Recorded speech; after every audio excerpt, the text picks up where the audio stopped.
মাহির রাগের বশে আচমকা ফাইজাকে ধাক্কা দিয়ে সরিয়ে দিল। ফাইজা ধপ করে গাড়ির জানালার সাথে ধাক্কা খেল। মাথায় ও পিঠে ব্যথা পেল সে। চোখ বন্ধ করে নিজেকে সামলানোর চেষ্টা করছিল সে। তখনই মাহির আবারও তার বাহু টেনে ধরে দাঁতে দাঁত পিষে বলতে লাগলো, এই মেয়ে, আমাকে তো টাকার জন্য বিয়ে করেছো।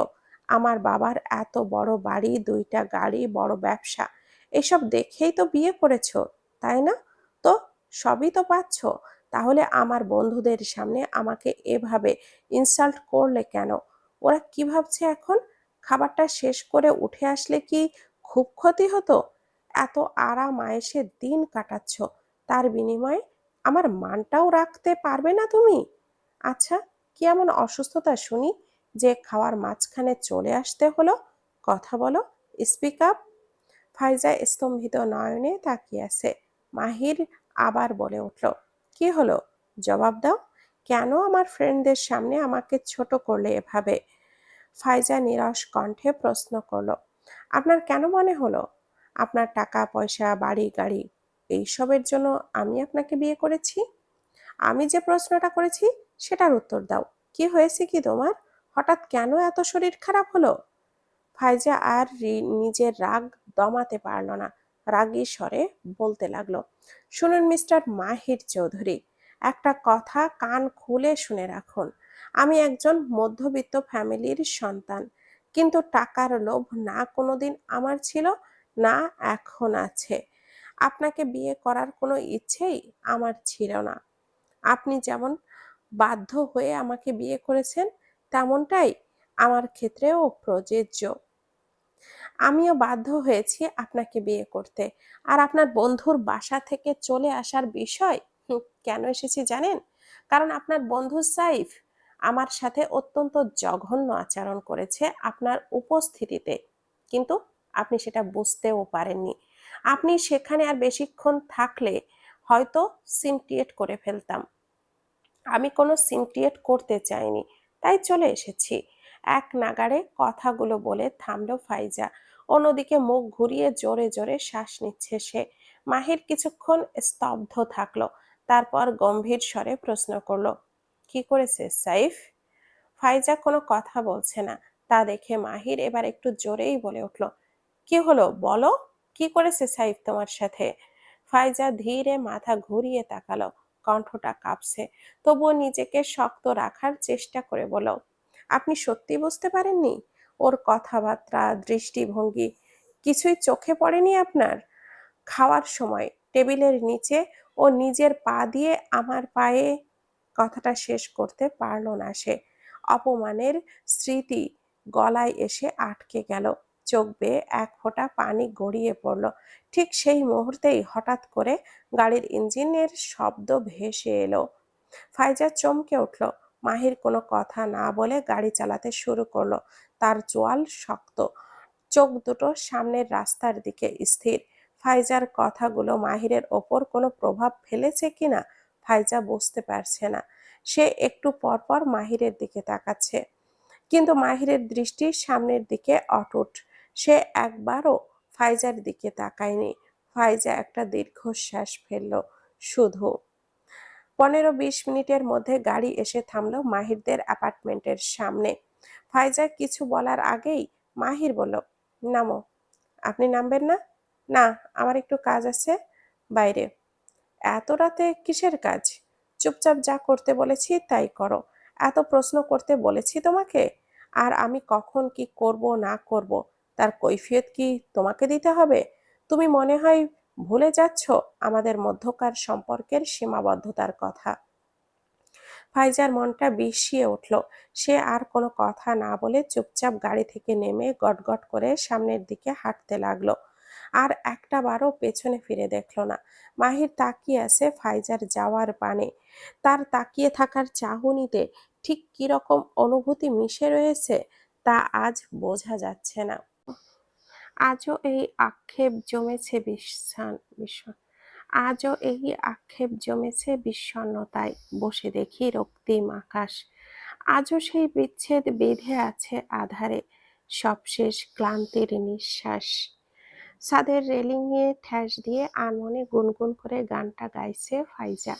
চারিদিকে প্রচুর ঝড়ো হাওয়া, দমকা হাওয়ায় তার চুলগুলো এলোমেলো ভাবে উড়ছে। আকাশ জুড়ে থমথমে মেঘ, ফাইজার সেই সবে খেয়াল নেই। সে নির্লিপ্ত ভঙ্গিতে আকাশের দিকে তাকিয়ে গান গাইছে। গুনে গুনে 15 দিন হয়ে গেল সে বাপের বাড়িতে এসেছে। যদিও বিয়ের পর এতদিন বাবার বাড়িতে থাকা মেয়েদের জন্য বেমানান, তবুও নতুন নতুন বিয়ে হয়েছে। ওই বাড়িতে হয়তো মন টিকছে না ভেবে ফাইজার বাবা মা শ্বশুর শাশুড়ি কেউই কিছুই বলেনি তাকে। তবে ফাইজার শ্বশুর শাশুড়ি প্রায়ই ফোন দিয়ে তার খোঁজ খবর নেয়। দিশাও ফোন করে এসে মাঝে মধ্যে, কিন্তু মাহির একবারও খোঁজ নেয়নি সে এখানে আসার পর থেকে। সেদিন মাহিরের অমন তিক্ত তিক্ত কথায় আর আচরণে ফাইজা অনেক কষ্ট পেয়েছে মনে। বাসায় এসেই সে ঘুমিয়ে পড়েছিল। মাহির কখন এসেছে সে জানে না। পরের দিন সকালে খাওয়ার সময় মাহিরের সাথে দেখা হয়েছিল, কিন্তু কোনো কথা হয়নি দুজনের মধ্যে। রাগ করে মাহিরকে না জানিয়ে সেই দিনই ফাইজা এখানে চলে এসেছে, কিন্তু মাহির একবারও ফোন করে শোনার প্রয়োজন বোধ করেনি ফাইজার বিষয়ে। ঠিক আছে, এতই যখন অবহেলা মাহিরের তার প্রতি, তখন তার খোঁজ ওই অহংকারী লোকের নিতে হবে না। কথাগুলো ভাবতে ভাবতেই অভিমানে কষ্টে ফাইজার মনটা ভারী হয়ে এলো। হঠাৎ তার মনে প্রশ্ন জাগলো, আচ্ছা, অয়ন হলে কি তাকে এতটা অবহেলা করতে পারতো? আপু, এই আপু, এখানে কি করছিস একা একা? বৃষ্টি পড়ছে তো, ঘরে চল। মাইশার কথায় ধ্যান ভাঙল ফাইজার। কিছুটা বিরক্ত হলো সে। কিছুক্ষণের মধ্যেই ঝুম বৃষ্টি নামবে হয়তো। সে এখন এখান থেকে যাবে না, বৃষ্টিতে ভিজবে আজ। অযথা মাইশার তাকে বিরক্ত করলো। চোখে মুখে বিরক্তি ফুটিয়ে সে বলল, মাইশা, বিরক্ত করিস না, আমি আজকে বৃষ্টি বিলাস করব।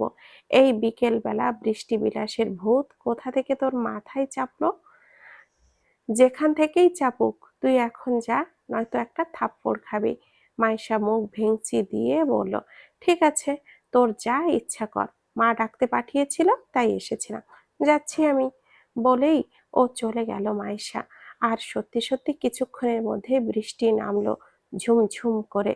ফাইজা দু হাত প্রসারিত করে আকাশের দিকে মুখ করে চোখ বন্ধ করে বৃষ্টির ফোঁটাগুলো মিশিয়ে নিতে লাগলো নিজের সাথে। মনের আঙ্গিনায় আয়নায় যেন ভেসে উঠল পুরোনো দিনের কিছু দৃশ্য। সেই দিন ছিল রৌদ্রস্নাত একটা দিন। ফাইজা অয়নের সাথে রমনা পার্কে বসে গল্প করছিল, কিন্তু হুট করেই কয়েক মুহূর্তের ব্যবধানে আকাশে মেঘ জমে ঝমঝম করে বৃষ্টি পড়তে লাগলো। মানুষজন বৃষ্টি থেকে বাঁচার জন্য ছোটাছুটি করছে। ফাইজাও উঠে উঠে দৌড়াতে যাবে, তখনই অয়ন তার হাত চেপে ধরল। ফাইজা প্রশ্নাত্মক দৃষ্টিতে তাকালো তার দিকে। অয়ন বলে উঠল, আজ একটু তোমার সাথে বৃষ্টি বিলাস করতে চাই ফাইজু। অয়নের কথার মধ্যে কিছু একটা ছিল, তার চোখে এক অদ্ভুত দৃষ্টি। ফাইজা তার এমন মিষ্টি আবদার ফেলতে পারল না। মুচকি হেসে বলল, আচ্ছা, চলো, আজ বৃষ্টি বিলাস করা যাক। ততক্ষণে দুজনে অর্ধেক ভিজে গিয়েছে। অয়ন ফাইজার হাতটা শক্ত করে ধরে ধীর পায়ে হাঁটতে লাগলো। কিছু দূর গিয়ে একটা কাঠগোলাপের গাছ থেকে কাঠগোলাপ পেড়ে ফাইজার কানের পিঠে গুজে দিল অয়ন। ফাইজা লাজুক হাসলো, তার বেশ লাগছে ভালোবাসার মানুষটার সাথে এভাবে বৃষ্টিময় একটা মুহূর্ত উপভোগ করতে। অয়ন বলে উঠল, শোনো ফাইজু, বিয়ের পর প্রত্যেক বর্ষায় আমার একবার করে বৃষ্টি বিলাস করতে হবে। তারপর দুজনের গা কাঁপিয়ে জ্বর আসবে। দুজন বিড়াল ছানার মতো করে কম্বলের মধ্যে ঢুকে জ্বর উপভোগ করব। অয়নের কথাগুলো শুনে ফাইজা ফিক করে হেসে দিল, বলল, আর দুজনেই জ্বর উপভোগ করলে সেবা করবে কে? জ্বর আর কতদিন থাকবে, দেখবে বিরক্ত হয়ে নিজেই চলে গেছে। আর বৃষ্টির দিনে খিচুড়ি কিন্তু মাস্ট। ঝুমঝুম বৃষ্টি আর তোমার হাতের স্পেশাল খিচুড়ি, উফ, জমে একদম ক্ষীর। অয়ন অনর্গল একটার পর একটা কথা বলছে। ফাইজা মুগ্ধ নয়নে দেখছে তাকে। ছেলেটার চোখে মুখে কথাবার্তায় সব কিছুতেই মায়া। এই মায়া কি ফাইজা কখনো কাটিয়ে উঠতে পারবে? এই ফাইজা, ফাইজা, এই সময় বৃষ্টিতে ভিজছিস কেন? জ্বর বাঁধানোর ইচ্ছে আছে নাকি? মায়ের ডাকে ফাইজা অতীত থেকে ফিরে এলো। আরিফা বেগম ছাতা নাড়িয়ে দিয়ে বকতে বকতে ফাইজার কাছে এলো। ফাইজা তার মায়ের কোনো কথা শুনছে না। অতীতের স্মৃতি তার মনটাকে ভীষণভাবে পোড়াচ্ছিল। আরিফা বেগম টানতে টানতে ফাইজাকে নিয়ে যাচ্ছে। ফাইজাও রোবটের মতো হাঁটছে। আরিফা বেগম খেয়াল করলেন না বৃষ্টির পানির সাথে তার মেয়ের চোখ দিয়েও বেয়ে পড়া অবাধ্য অশ্রুগুলো মিশে যাচ্ছে। অফিস শেষ করে মাহির বাড়ি ফিরল রাত ৮টা নাগাদ। চোখে মুখে ক্লান্তির ছাপ। ঘরে ঢুকে জামা কাপড় না ছেড়েই ধূপ করে বিছানায় উবু হয়ে শুয়ে পড়ল। এখন এক গ্লাস ঠান্ডা শরবত পেলে বেশ আরাম লাগতো। অবশ্য ফাইজা থাকতে প্রতিদিনই মাহির অফিস থেকে ফেরার পর ফাইজা এক গ্লাস শরবত করে দিত। আজ 15 দিন হয়ে গেল মেয়েটা এই বাড়িতে নেই। তাকে একটা বারও বলেও যায়নি সে বাপের বাড়িতে যাবে। মাহির অবশ্য আন্দাজ করেছে সেই দিন মাহিরের অমন ব্যবহারে কষ্ট পেয়েই ফাইজা চলে গেছে। সেই দিনের ব্যবহারটা কি বেশি রুড হয়ে গিয়েছিল? বাপের বাড়ি যাওয়ার পর ফাইজা আর যোগাযোগ করেনি।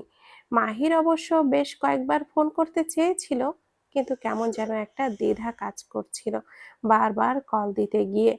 কিন্তু এখন মাহিরের মনে হচ্ছে ফাইজাকে সত্যি অন্তত একটা বার কল করা উচিত। এভাবে এতদিন ধরে বাপের বাড়ি থাকলে লোকে কানাঘুষা করবে, যেটা মাহির চায় না। তাই সে ঠিক করলো আজ রাতে ফাইজার সাথে কথা বলবে সে। রাত 10টা। বিছানায় কাঁথা মুড়ি দিয়ে শুয়ে আছে ফাইজা। মাইশা পড়ার টেবিলে বসে পড়েছে। আর আরিফা বেগম ঘরে এলেন 2 কাপ চা নিয়ে। ফাইজাকে ডাক দিতেই সে মুখ থেকে কাঁথা সরালো।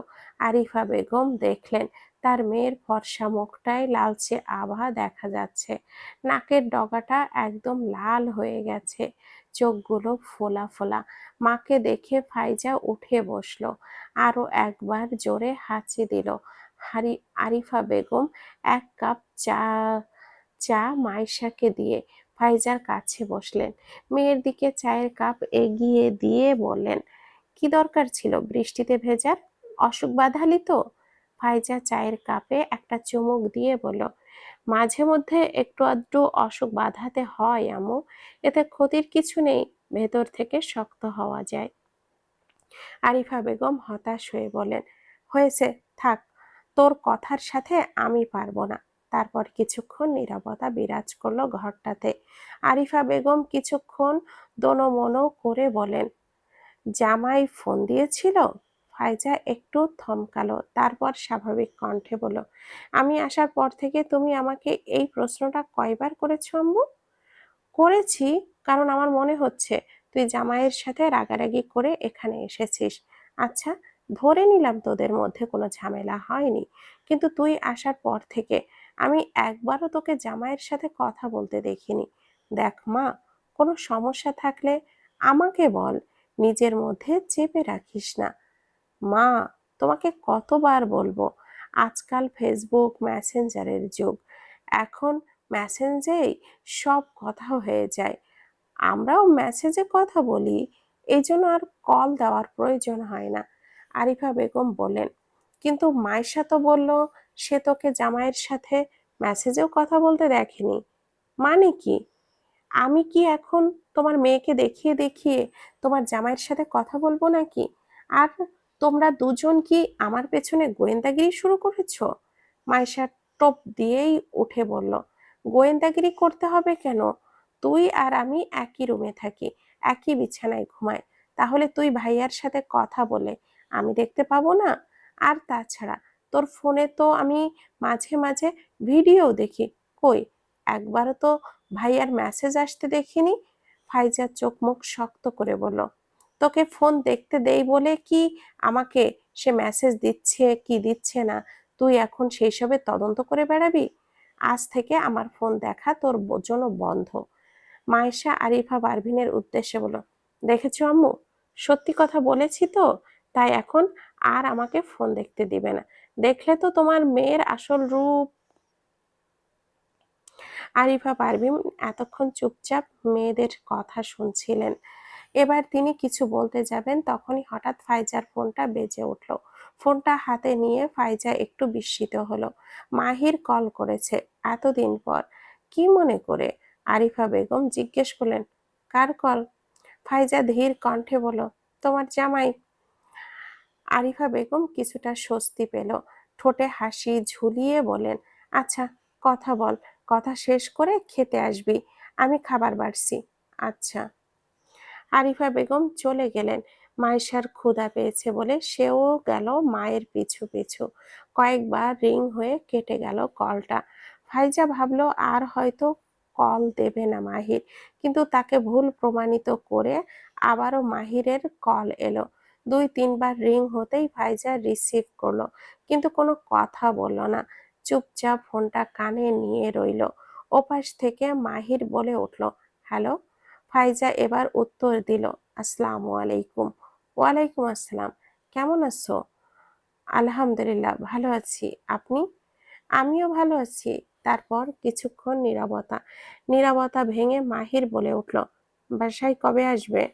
ফাইজা নির্লিপ্তভাবে উত্তর দিল, আমার ওই বাসায় যাওয়ার প্রয়োজন আছে বলে আমি মনে করি না। মাহির ফোঁস করে একটা শ্বাস ফেলে বলল, সেই দিনের ব্যবহারের জন্য আমি সরি। তুমি বাসায় চলে আসো। এতদিন ও বাড়িতে থাকলে মানুষ খারাপ ভাববে। কি কি ভাবলো তাতে আমার কিছুই যায় আসে না।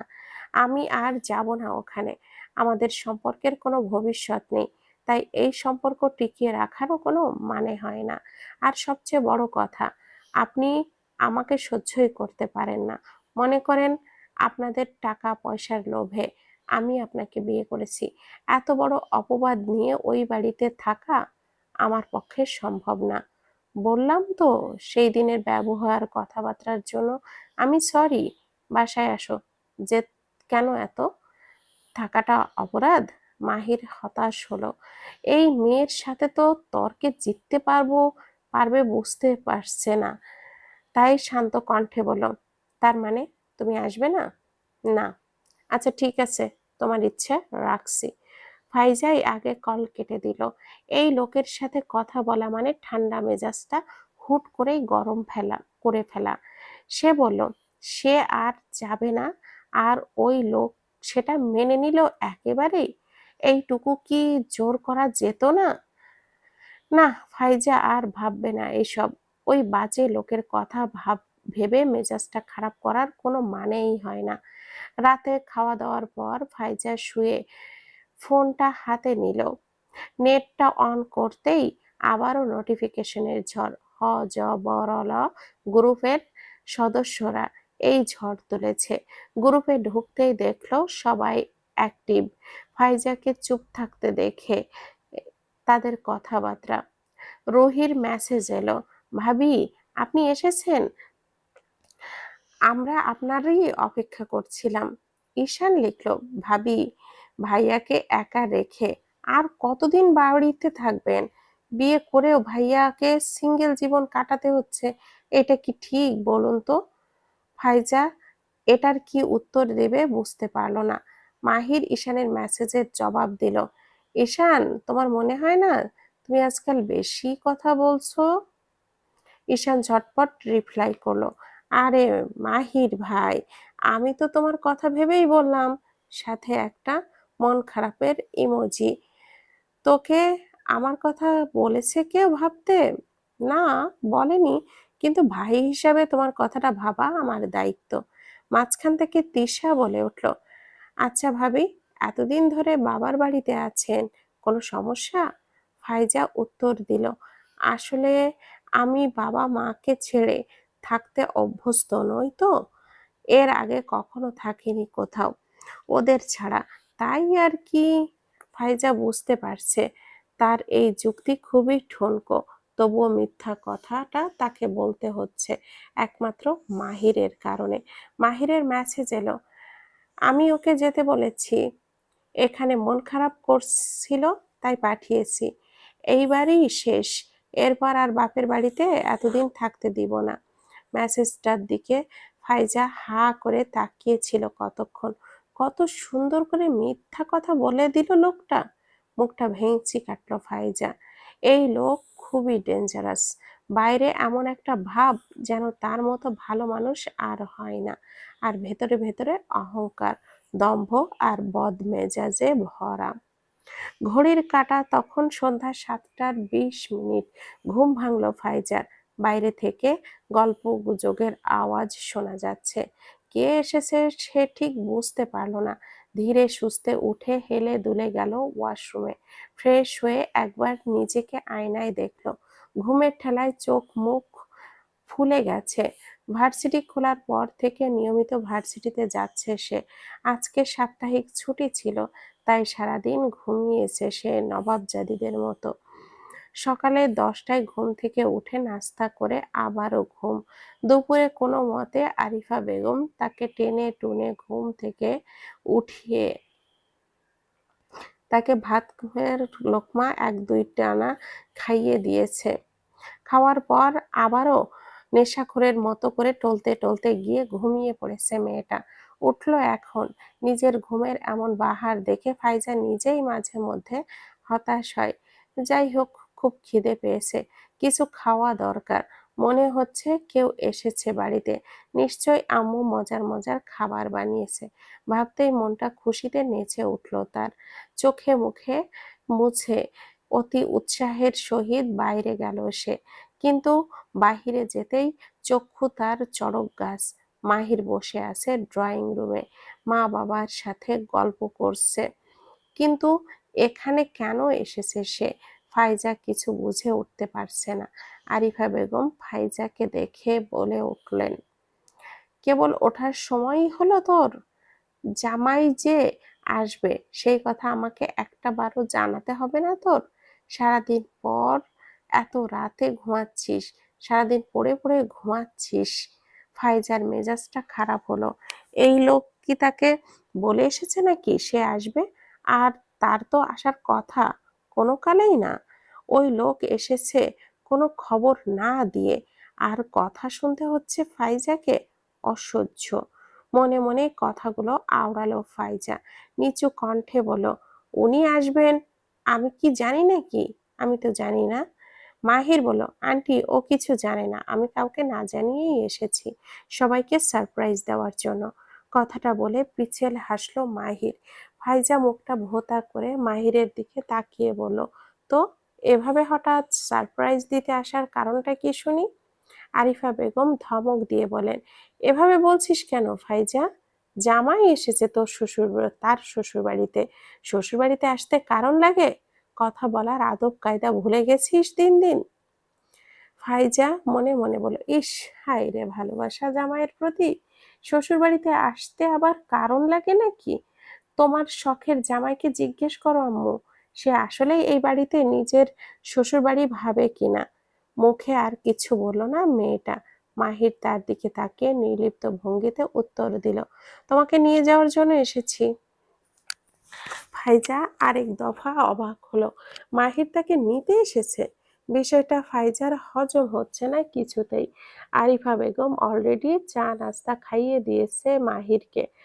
তিনি ফাইজাকে বলেন, জামাইকে ঘরে নিয়ে যা, অনেকক্ষণ এসেছে, একটু বিশ্রাম নিক। মাহির বলে উঠল, আন্টি আমরা চলে যাব। ফাইজা তুমি রেডি হয়ে নাও, আমি অপেক্ষা করছি।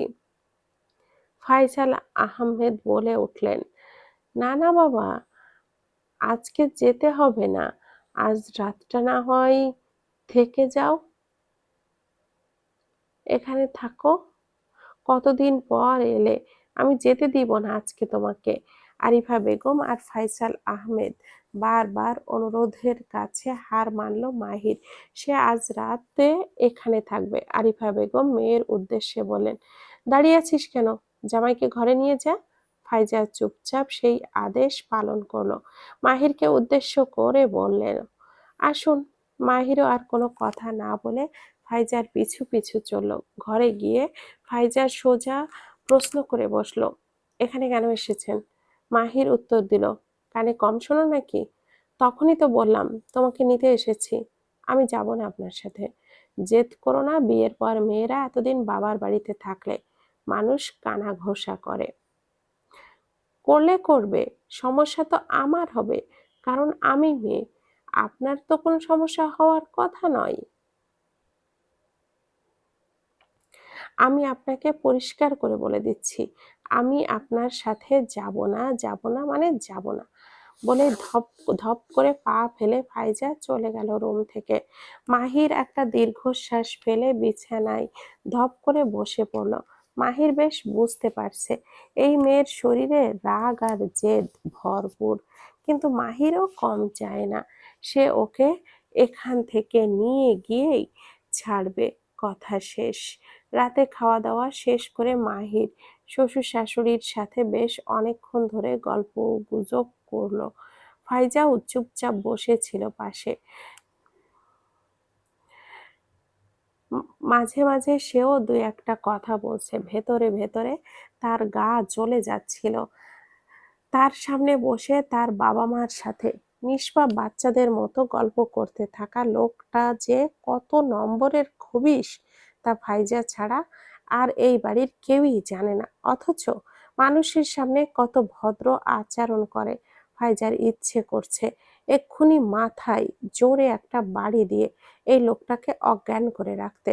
যত খবিশ পানা সব ফাইজার সামনেই দেখাতে ইচ্ছে করে তোর, আর মানুষের সামনে ধোয়া তুলসী পাতা। না, এই লোকের এমন ভালো মানুষই অভিনয় আর নেওয়া যাচ্ছে না। ফাইজা হুট করেই দাঁড়িয়ে পড়ল। সেখান থেকে চলে যেতে নিলে ফয়সাল আহমেদ প্রশ্ন করলেন, কি রে মা, কোথায় যাচ্ছিস? আমার ঘুম পাচ্ছে আবু, তোমরা গল্প করো, আমি ঘুমাবো। ফয়সাল আহমেদ ঘড়ির দিকে একবার তাকিয়ে বলেন, রাত তো 11টা বেজে গেছে। দেখছিস মা, জামাই ক্লান্ত হয়ে অফিস থেকে এসেছে আর আমি গল্প জুড়েছি সেই কখন থেকে। তারপর মাহিরকে বললেন, বাবা তুমি কিছু মনে করো না, অনেকদিন পর এসেছে তো, তোমার সাথে গল্প করতে করতে কখন যে এত রাত হয়েছে বুঝিনি। মাহির বলল, না না আঙ্কেল, আমি কিছু মনে করিনি, আর আমার কোনো সমস্যা হয়নি, ভালো লাগছে আপনাদের সাথে গল্প করতে। ফাইজা ওর কথাগুলো শুনে মুখ ভেঙচি কাটলো। আরিফা বেগম বললেন, অনেক রাত হয়েছে বাবা, যাও ঘুমিয়ে পড়ো, কাল সকালে আবার অফিস আছে। ফাইসাল আহমেদ তাল মিলিয়ে বলেন, হ্যাঁ বাবা, যাও ঘুমাও, আর দেরি করো না। মাহির সবশেষ উঠে সবার থেকে বিদায় নিয়ে রুমে চলে গেল। ফাইজাও গেল তার পিছু পিছু। গিয়ে চুপচাপ বিছানাটা ঝেড়ে মাঝখান থেকে একটা কোল বালিশ রাখলো। তারপর মাহিরের উদ্দেশ্যে গম্ভীর স্বরে বলল, শুয়ে পড়ুন, লাইট অফ করব। মাহির কথা না বাড়িয়ে গিয়ে শুয়ে পড়ল। এদিকে ফাইজাও দরজাটা ভিড়িয়ে লাইটটা অফ করে অন্য পাশে শুয়ে গেল। কিছুক্ষণ নীরবতা বিরাজ করলো ঘরটাতে। মাহির চিত হয়ে শুয়েছিল। মাথাটা ঘুরিয়ে একবার দেখলো ফাইজাকে, তার উল্টো দিকে গিয়ে শুয়ে আছে। আরো কিছুটা সময় পার হলো। মাহির আগে বলে উঠল, সকালে তাড়াতাড়ি উঠতে হবে, তোমাকে বাড়িতে নামিয়ে দিয়ে আমি অফিসে যাব।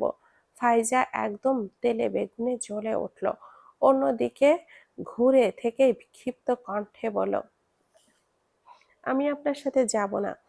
আপনি নিজের ইচ্ছেয় এসেছেন, নিজের ইচ্ছেই চলে যাবেন। আপনার মতো রসকসহীন দাম্ভিক বদমেজাজি মানুষের সাথে আমি যাব না। সংসার করার তো কোনো প্রশ্নই ওঠে না। কোনোভাবেই আপনার সাথে আমার থাকা সম্ভব না। আর থাকার প্রসঙ্গ কোথা থেকে আসছে? আমাদের মধ্যে তো স্বামী স্ত্রীর মতো সম্পর্কই নেই। আমি আপনার সাথে কাল যাব না। আর যাব না মানে যাবই না। কথাটা শেষ করতে পারল না ফাইজা। মাহির আচমকা তাকে ঘুরিয়ে তাকে বিছানার সাথে চেপে ধরল। ড্রিম লাইটের আলোয় ফাইজা বুঝলো মাহির রেগে আছে, তার চোখ দুটো সেটা স্পষ্ট। ফাইজা দুই হাত দিয়ে মাহিরকে ধাক্কা দিয়ে সরানোর চেষ্টা করলো, কোনো লাভ হলো না। মাহির তার হাত দুটো বিছানার সাথে শক্ত করে চেপে ধরলো। হিসিয়ে বলতে লাগলো, আমাকে একদম জেদ দেখাবে না, আমি কিন্তু ভয়ঙ্কর রাগী মানুষ। রাগের মাথায় কখন কি করে ফেলি নিজেও জানি না। ফাইজা ছাড়া পাওয়ার জন্য ছটফট করতে করতে বলল, কি করবেন আপনি? কাল সকালে উঠে রেডি হয়ে যাবে, নিজের ইচ্ছায় যাবে, নয়তো তুলে নিয়ে যেতেও আমি দ্বিধাবোধ করব না। ফাইজা হাত মোচড়াতে মোচড়াতে বলল, ছাড়ুন আমাকে, লাগছে আমার। মানুষকে কষ্ট দেওয়া ছাড়া আর কিছু পারেন না, তাই না? মাহির আর কোনো কথা না বাড়িয়ে ঝট করে ওকে ছেড়ে দিল। ফাইজা মাহিরের ধাক্কা দিয়ে নিজের ওপর থেকে সরিয়ে আবার ওপাশ ফিরে শুয়ে পড়ল। মাহিরও আর কিছু বলল না, আস্তে করে চোখ দুটো বন্ধ করে নিল। পরের দিন সকালে ফাইজা মাহিরের সামনে যাবে না বলে করে গরম দেখালেও মা বাবার সামনে আর কিছুই বলতে পারেনি। এই দুটো মানুষের সামনে সে প্রচন্ড রকমের দুর্বল, তাদেরকে কোনোভাবেই কষ্ট দেওয়ার সাহস নেই তার। তাই বাধ্য হয়ে মাহিরের সাথে বের হয়ে গিয়েছে সে। মাহিরও একটা গা জ্বালানো হাসি দিয়ে ফাইজাকে তার সাথে যেতে দেখে। কেটে গেছে আরো 15 দিন। মাহিরের সাথে আসার পর থেকেই ফাইজার সাথে মাহিরের সম্পর্ক আবারও আগের মতোই। অতীব প্রয়োজন ছাড়া কেউ কারোর সাথে কোনো কথা বলে না। ফাইজা এখন অবশ্য মাহিরকে বেশি ইগনোর করে। মাহিরই মাঝে মধ্যে আগ বাড়িয়ে কথা বলতে চাইলেও ফাইজা বলছে না।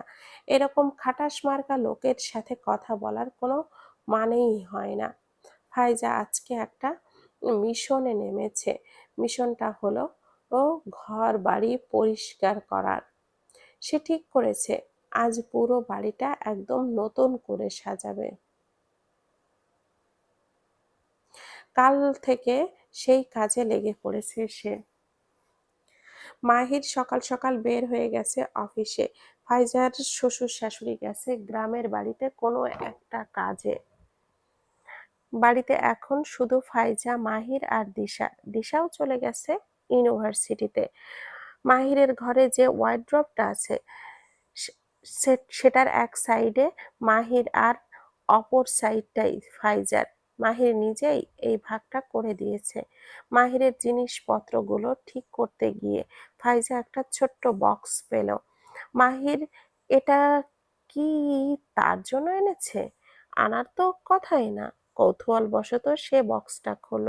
খুলতেই দেখতে পেল অনেকগুলো রেশমি চুড়ি, একটা পায়েল, একজোড়া কানের দুল আর একটা চিরকুট। তিনটা জিনিসই খুবই সুন্দর। ফাইজা সেগুলোকে এক সাইডে রেখে দিয়ে নিজের কাজ করতে লাগলো। দিশা ইউনিভার্সিটি থেকে ফিরল কিন্তু একটার পর। ফাইজা পর সে ফেরার পর সেও ফাইজাকে কাজে হেল্প করেছে। সব কাজ শেষ করে ফাইজা যখন গোসল শেষ করে এলো তখন সন্ধ্যা 6টা। আয়নার সামনে দাঁড়িয়ে চুল মুছতে মুছতে তার মনে পড়ল ওই বক্সটার কথা। ফাইজা গিয়ে ওয়ার্ড্রপ থেকে বক্সটা বের করে আনলো। বক্সটাতে থাকা সব ধরনের জিনিসপত্রই খুব সুন্দর।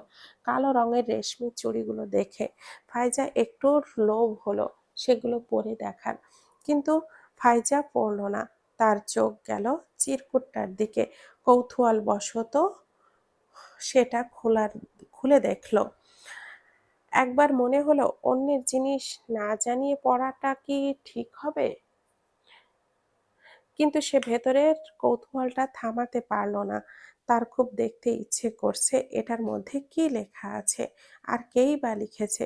অবশেষে নিজের অদম্য ইচ্ছার কাছে হার মেনে চিরকুটটা খুলল সে। দেখল তাতে লেখা আছে, অনেক ভালোবাসি তোমায় পুষ্প। ভালোবাসায় মোড়ানো এই উপহারগুলো সাদরে গ্রহণ করো, মাহির।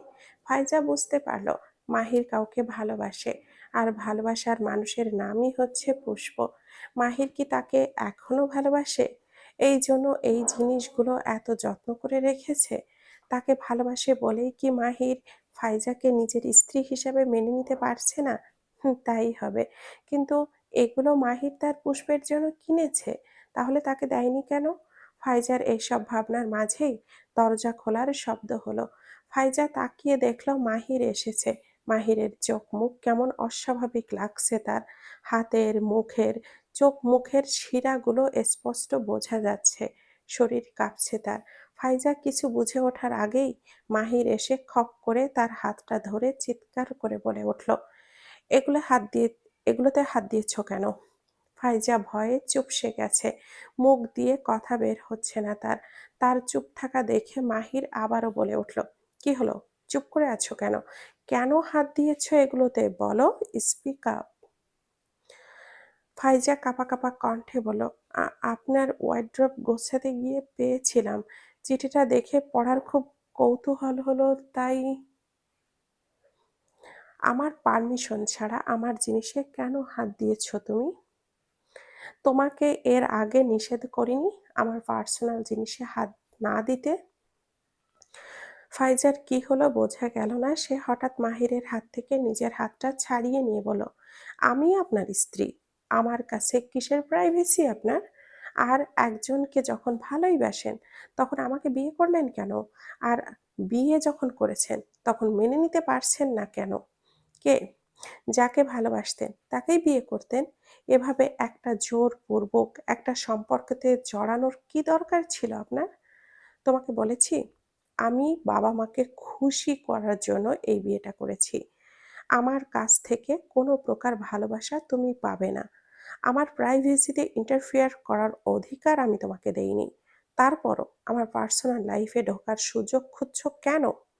ফাইজা হঠাৎ মাহিরের শার্টের কলারটা ধরে রাগে গজগজ করতে করতে বলল, মিস্টার মাহির আইমান চৌধুরী, সব সময় কিন্তু আপনার এসব অযৌক্তিক রাগ আর কথাবার্তা আমি সহ্য করব না।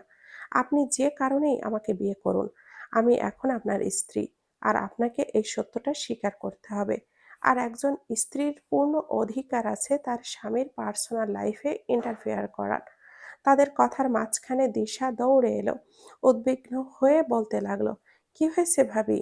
তোমরা এভাবে ঝগড়া করছো কেন ভাইয়া? ভাইয়া, কি হয়েছে? ফাইজা মাহিরের কলারটা ছেড়ে দিল। মাহির একবার দিশার দিকে তাকিয়ে হনহন করে ঘর থেকে বের হয়ে চলে গেল।